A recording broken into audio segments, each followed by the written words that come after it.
Kumusta po sa lahat po ng mga Aries o Aries, mga dude. Ito po ay timeless reading. Hingi po tayo ng mga divine messages sa ating mga angelic team, sa mga ancestors, yan po, mga dude. Sa divine universe, sa mga signs. Oops, pumalo na agad. Lovers, wow, world. Ito po yung mga divine messages sa inyo ngayong araw na to. Anong dapat mong marinig o dapat mong malaman. Blessing. Okay, meron kayong Fool, Lovers, World. Blessing o milagro, tulong. Signs o confirmation. Temperance. Okay, so mga angel numbers, kung nakakita po kayo, lalo na po ngayong araw na to, makakita po kayo ng 000, 333-555, or 333-555, 666, 444. Okay, so meron kang hinihintay, darating yan ngayon. Maganda tong world, yes po yan. At new cycle, new beginnings, Fool. Okay, so maaaring may kinalaman dito sa hinihintay mo. Ito talaga ang para sa'yo. Yan po, ngayong araw na to. Divine timing po, mga dude. Kasi ito pong hinihintay mo ay galing po sa angelic realm, higher dimension, mga dude. Kayo po ay may kakayahan o spiritual gifts. Isa po doon ay mag-astral travel.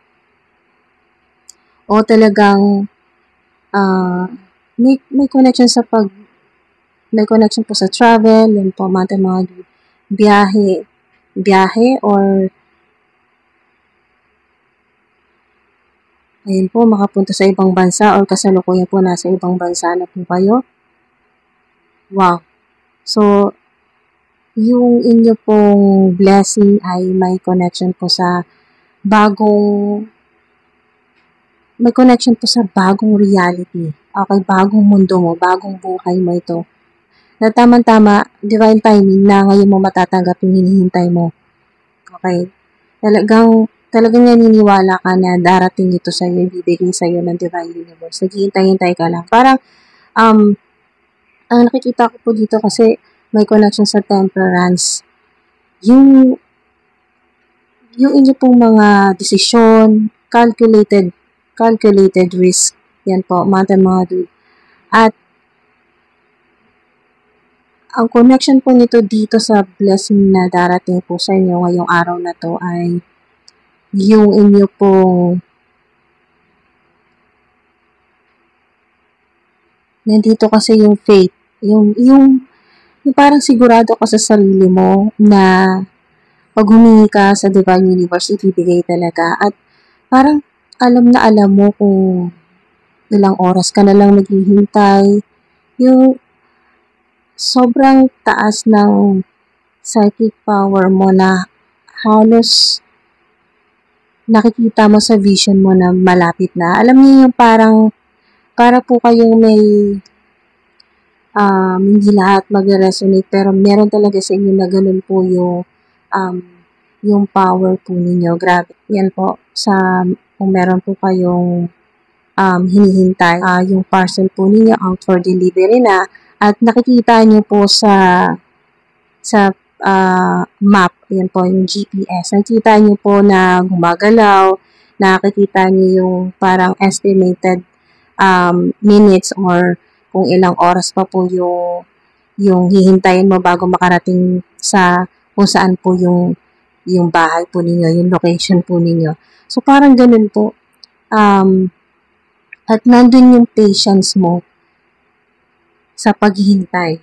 Dahil alam mo na deserve mo, itong hinihintay mo, darating talaga sa'yo, ibibigay talaga sa'yo ng divine universe. Kaya hindi ka masyado nag-focus sa alam mo, hindi mo rin naman talaga pagtutuunan ng pansin. Yung mga bagay na para sa'yo hindi hindi masyadong importante. So, yung hinihintay mo talaga ay konektado sa life purpose mo, sa trabaho mo, sa mga bago mo um, mga bago mong plano sa buhay. Bago ito eh, fresh, parang ganun, fresh start mga ating mga dude. Napakaganda.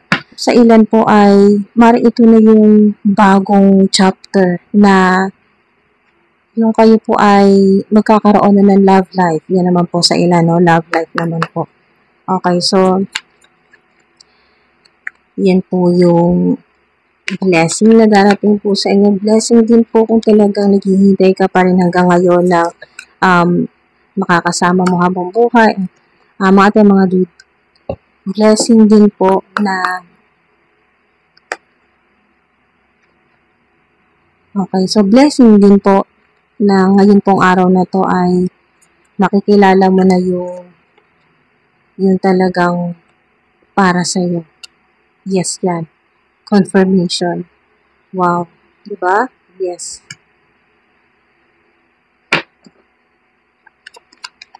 Sa world pa lang, yes na po yan eh. Napakaganda ng world. Mga dude, dito pa lang po sa world, yes na yan. Yan, 4. Ito pong 4 of Cups.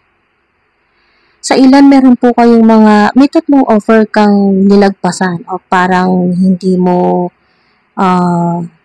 may offer o opportunities. Tatlo na tinanggihan mo or may na-receive po kayong emails tungkol po sa collaboration, meron pong gusto makapag-collab sa inyo or meron pong gustong mag-sponsor sa inyo pero ang nakikita ko po dito ay dito po sa 4 of Cups ay hindi mas bigatin yung sponsor mo, so di ba? Sa parang hindi mo talaga inintindi itong tatlong offer. So dahil talagang malakas ang faith mo sa Divine Universe, kay God, kay Father God, na mas malakas ang parang talagang mas bigatin talaga ang sponsor mo ay mas bigatin kaysa dito sa mga sabihin na natin malaking offer talaga ito na kung iba lang ang makakatanggap ng ganitong opportunities ay talagang wow, as kung hindi na sila magdadalawang isip pero ikaw may hinihintay ka talaga na yun talaga ay naka-align sa kung ano yung gusto mo, life purpose mo, or yung mission niyo po dito sa planet Earth. Kung ano talaga yung magpapasaya sa'yo. Okay, yung magbibigay sa'yo ng fulfillment. Hinihintay mo talaga to. Dahil ito yung alam mong nung kinausap mo ang Divine Universe na ito ang gusto mo. Talagang napaka-specific nitong gusto mo na ito talagang hihintayin mo. Okay, mga dude. At yes, yan. Confirmation po. Yes, darating talaga sa inyo. Darating talaga sa iyo ngayong araw na to dahil kahit sabihin pang talagang mga bigating sponsor po ito or opportunities, mas bigatin ang sponsor na hinihintay mo dahil ito po ay ang Divine Universe kaya mas malaki po yan. May mensahe pa po ba? Ngayong araw na to, helpful people, yan po, meron yan. Ngayong araw na to, if you believe talaga makukuha mo to, kung ano yung hinihintay mo sa Divine Universe. May mga tulong. Okay. May mga tutulong po sa inyo ngayong araw na to. Pero, kung maniniwala or kung naniniwala ka, if you believe, yan po mga dude.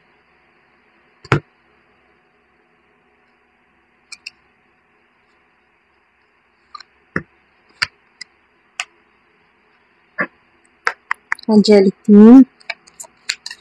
Oops, lumipad na. Connect with crystals. Isa din po itong advice sa inyo. Okay, connect with crystals. Number 11, angel number 11 or 111, 1111.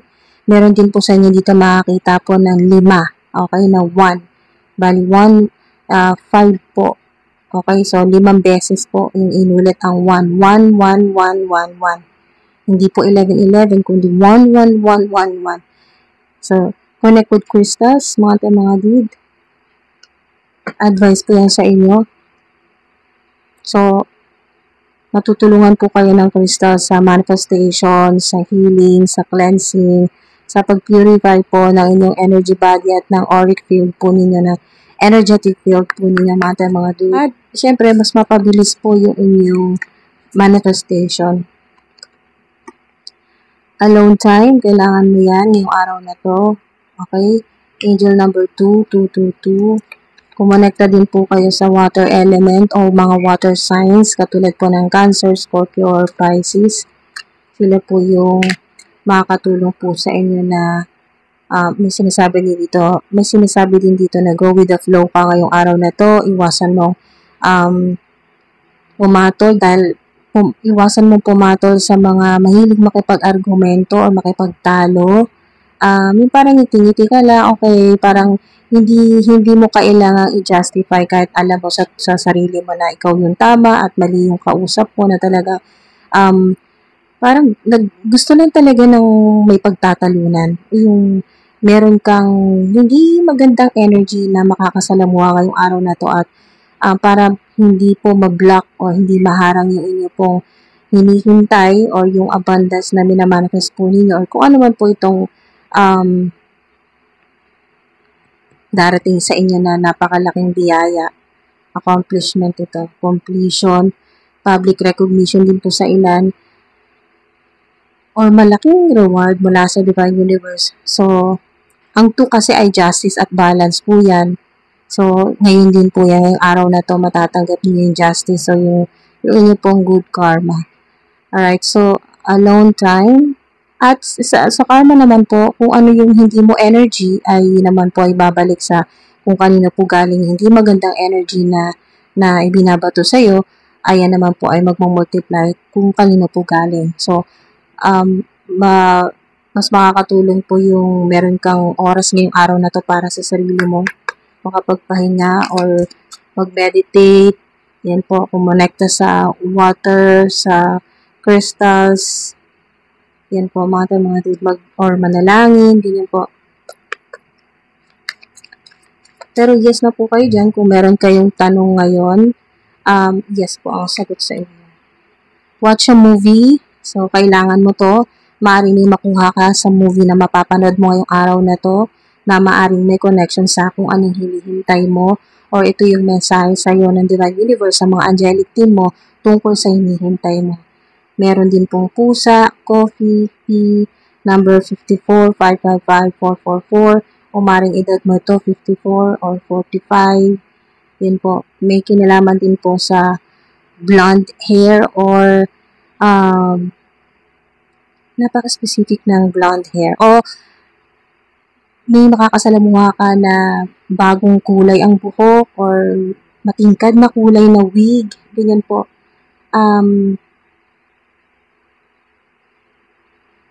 Okay, so meron kang good news din ngayong araw na to.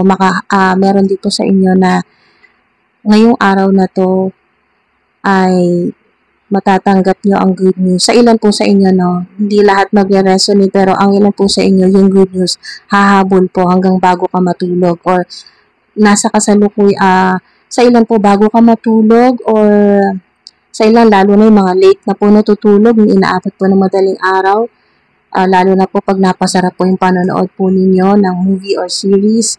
Basta, mga dude, yung mga oras na patulog ka na or matutulog ka na, ganun po, midnight or mga ganun po, 2, 3, 12. Basta 12 hanggang 12 midnight hanggang ang ilan po, gising pa ng 2, 3 a.m., ganyan po, or 4 a.m., meron kang napaka-importanteng mensahe na matatanggap pala sa infinite source, sa mga angelic team mo. Okay? Mga dude. Or ito po yung good news. May matatanggap kang email or text, good news po, tungkol po sa yung hinihintay mo or yung talagang hinihiling mo, minamanifest mo. Ito po yung hinihiling po ninyo sa Divine Universe. So, bago natin isara ang portal po ninyo, hindi po tayo ng 3 mensahe mula sa angelic team. Hingi po tayo ng 3 mensahe o advice. Alright? So, angelic team, pahingi po kami ng mensahe po or advice para po sa mga Aries. Trust your original thought. Yan o. Mga dude. Yes, yan. Kung ano yung talagang sinasabi ng intuition mo, lalo na yung unang-una mong naisip, yes, yan ang sagot sa'yo. Trust your original thought. Trust. At ito yun. If you believe. Yan po, mga dude. So, pangalawa, don't bet on it. Okay? So, dito po sa don't bet on it. Okay? Don't bet on it. Ngayong araw na to, okay, mga dude, huwag muna po kayo magbakasakali. Kahit saan po kayo nagbabakasakali, sa lottery, sweepstakes, casino, etc. Basta, mga dude, huwag muna ngayong araw na to. Don't bet on it. Basta kung ano man po yan, or kung meron kang desisyon na alam mo sa sarili mo, hindi ka pa naman sigurado, huwag muna. Huwag muna gawin ngayong araw na to. Ipagpabukas mo, ipagpaliban mo muna. Don't bet on it. Okay? Mga dude. Para itong hinihintay mo mula sa Divine Universe, yung hinihintay mo, mga dude, ay talagang hindi maharang. Okay? Magtuloy-tuloy na po yan. At ang pangatlo po, definitely. Okay? So, ito pong definitely, ito po yung double confirmation po dito sa yes. Yes, yan, mga dude.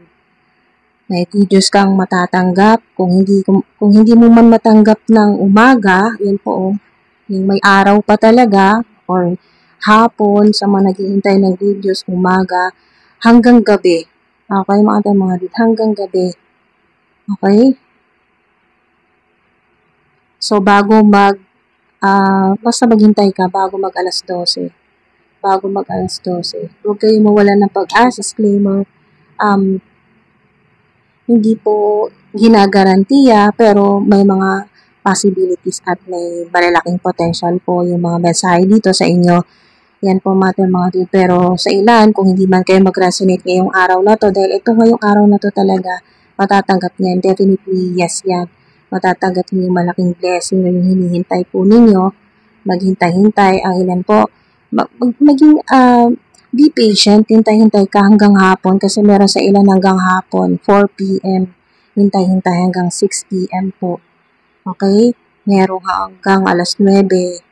At bago mag-midnight, yan po, mga dude. At sa mga hindi naman po nag-resonate, huwag mawalan ng pag-asa. Dahil ang ilan po sa inyo ay nga po sinasabi na lalo na kung kayo po ay gising pa rin ng madaling araw, maaaring dun po sa inyo mag-resonate. Kinabukasan na po yan ng mga kinabukasan na po ng madaling araw hanggang alas 4, alas 5, alas 6 na po yan, mga dude. Pero at least, hindi na ganun katagal ang paghihintay. Ayun, kasi malapit na, halos nakadikit na nga sa'yo. Yan, inaabot na sa'yo ng Divine Universe. So, definitely, definitely matatanggap mo yan. Ano man po yung hinihintay po ninyo. O kung hindi mo man ina-expect, ayun po, kung ano man yung hinihintay po ninyo, or kung ano yung maaring hindi mo inaasahan na blessing na matatanggap mo mula sa Divine Universe habang naghihintay ka sa kung ano talaga yung minamanifest mo. Okay? So, wow. Be grateful pa rin po. Gratitude lagi po, mga dude. Huwag niyong kakalimutan na hindi man agad-agad mag-manifest yung talagang kung ano yung gusto mo, pero may mas maganda na maibibigay sa'yo ngayong araw na to ang Divine Universe. So, be grateful pa rin po. Dahil yan po ay makakatulong sa'yo pansamantala habang hinihintay na mag-manifest at maka-align ka sa kung ano yung maka-align yung frequency mo sa kung ano man po itong minamanifest mo na malaki. Sobrang laki na minamanifest mo, mga dude. At kailangan mo maghintay talaga. Alright? So, hanggang ngayon naghihintay ka. So, at least hindi mababaliwala yung hinihintay po ninyo. At sobrang generous ng Divine Universe ni God na sa ilan kung hindi agad-agad matanggap kung ano talaga yung minamanifest mo, ay meron pa rin siyang ibibigay sa iyo na napakaganda, napakalaking regalo. Yan po, mga dude, ngayong araw na to. So, malaking blessing din po yan sa ilan. At napakaswerte naman po ng ilan na dahil kayo po ay high vibe at pinapanatili po ninyo yung high vibrational energy o yung frequency po ninyo, kaya naka-align na po kayo agad sa inyo pong manifestation. Kaya ngayong araw na din ito ay matatanggap mo kung ano talaga yung minamanifest mo. Wow! Diba mga dude? So, maraming salamat po. Ingat po mga dude hanggang sa susunod po. Thank you po sa mga nagko-comment, sa mga nag-subscribe, sa mga umabot po hanggang dito. Maraming salamat po. Sa mga cross-watchers, maraming salamat din po. Kahit hindi po kayo nag-subscribe, maraming salamat pa rin po sa oras po ninyo at umabot po kayo hanggang dito po sa dulo. Thank you po. Ingat po.